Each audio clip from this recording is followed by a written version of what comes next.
Welcome. My name is John Toda, and I'm excited to welcome you to the second course in our 12-part class on how to create a course that sells.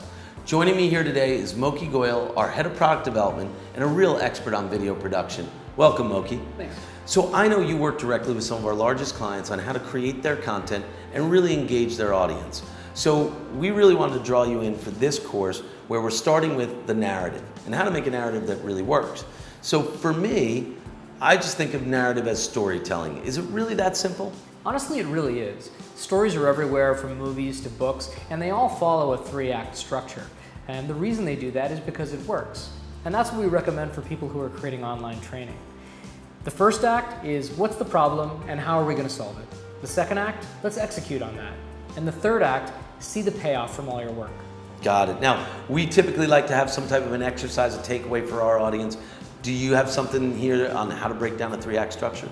For sure, we have a form that you can actually fill out, and what that allows the viewers to do is actually write down what their 3 acts are and help them visualize their course.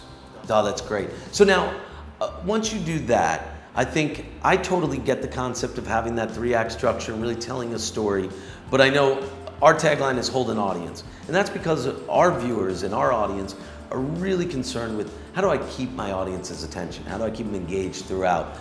You've got to have some strategies and tricks that you could share with our viewers on how you would do that.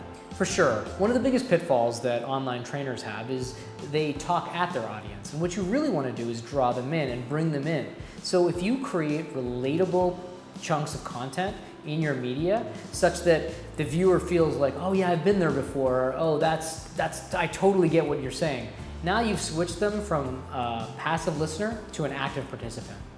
Got it. So I think what we do, and we really do believe in that concept, so throughout we've been using our own class as the example for a lot of these concepts. So I hate to put you on the spot here, but you did bring it up. So can you use our course as an example for a 3-act structure? Absolutely, and that's actually how we built it. We separated it out into 3 acts: define, create, and engage. In define, we're actually establishing what is the problem that we're trying to solve, who's the audience we're going after, and deciding, okay, well, what are we going to do about it? And in the second act, create, we're actually creating the content, and we're talking about that now, what kind of content we're going to create, what media we're going to produce. And in the third act, it's engage, where we actually see the payoff from all our hard work. Oh, that's great. Now, so I think to sum it up for our audience, basically you're telling stories with a 3-act structure, and then you're really trying to hold their attention by using these relatable pieces all throughout and sharing your own experiences wherever you can. So I think that sums it up. I wish you the best of luck with your 3-act structure, and we look forward to seeing you in the next session where we're going to really dive into selecting the right media for your audience. Thank you.